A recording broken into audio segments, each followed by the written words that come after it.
बिस्मिल्लाहिर्रहमानिर्रहीम। अस्सलाम वालेकुम। हैंड राइटिंग स्टूडियो के साथ मैं हूं मोहम्मद इब्राहिम। गाइस, आज का हमारा लेसन नंबर 4 है। आज हम इस वीडियो में दाल डाल जाल की तख्ती सीखेंगे। पहले जो लेसन थे उनमें हमने अलिफ की तख्ती सीखी। फिर लेसन नंबर 2 में बे पे ते टे और से की तख्ती सीखी। लेसन नंबर 3 में हमने जीम चे हे और खे की तख्ती सीखी। और आज हम सीखेंगे दाल डाल जाल की तख्ती के इनको हम कट मार्कर के साथ किस तरह लिख सकते हैं। तो चलते हैं मेन टॉपिक की तरफ। तो गाइज, आपने दाल को यूं लिखना है, ऊपर से आपने गोल करना है और जब नीचे लाना है तो इस तरह कर देना है।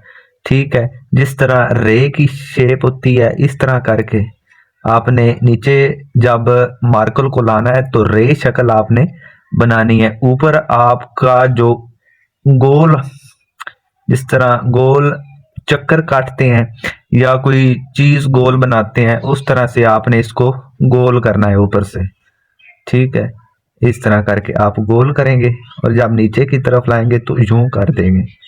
ठीक है, इस तरह हम दाल को लिखेंगे, इस तरह करके। सबसे पहले आप सीख लें और सीखने के बाद आप इनकी बार बार प्रैक्टिस करें, क्योंकि हैंड राइटिंग होती तब ठीक है, तब बेहतर होती है जब आप उसकी बार बार प्रैक्टिस करेंगे, लिखेंगे उसको।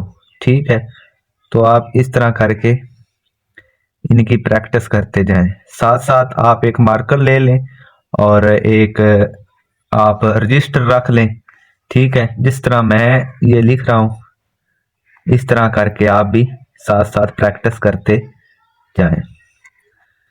गाइस, आपको कलम पकड़ने का तरीका आपको सबसे पहले आना चाहिए। ठीक है, आपने कलम को बिल्कुल स्ट्रेट पकड़ना है। ठीक है, नरम तरीके के साथ आपने लिखना है, ज्यादा फोर्स नहीं लगानी। ठीक है, आप इस तरह करके प्रैक्टिस करते जाएं। दो ही बस इसमें आपने दो ही चीजें समझनी है कि आपने ऊपर से थोड़ा सा गोल इस तरह करके और जब नीचे लाएंगे तो इस तरह रे शक्ल आपने बना देनी है। इस तरह करके आप ने लिखना है। ये जो तरीका है ये बिल्कुल आसान और बिल्कुल ही सिंपल तरीका है, सादा सा तरीका है।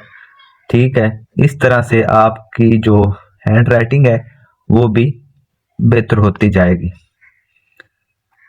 ये लेसन मैंने इसलिए बनाया है कि आपको एक एक लेसन में ना आपको एक एक लफ्ज, तीन तीन चार चार अदाद जो हरूफ तहज्जी के हैं वो आपको सिखाए जाएं। ठीक है, एक वीडियो में ही आपको सिखा देता तो वो वीडियो बहुत ही लंबी हो जानी थी। ठीक है, तो आपने कहना था कि ये सर ने जो इतनी बड़ी आपने वीडियो बना दी है, इसको आप थोड़ा सा छोटा करके हमें सिखा देते। ठीक है, तो आप इस तरह इसकी प्रैक्टिस करते जाएं।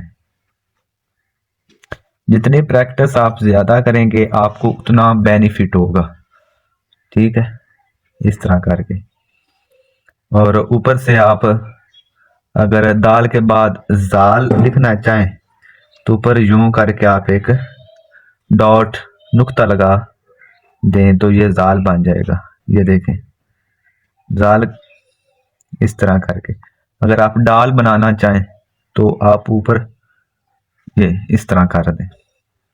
मेन जो बेसिक चीज है ना वो आपकी ये वाली दाल की शेप है। ये वाली गुलाई अगर आपकी ठीक हो जाती है तो डाट लगाने और ऊपर अड़े का निशान लगाने में कोई इतनी मुश्किल नहीं है। ठीक है, आपका जो मेन टारगेट है वो ये है कि आप ये दाल को इस तरह बनाएं। जितना आप ज्यादा प्रैक्टिस के साथ लिखेंगे उतना आपको बेनिफिट होगा।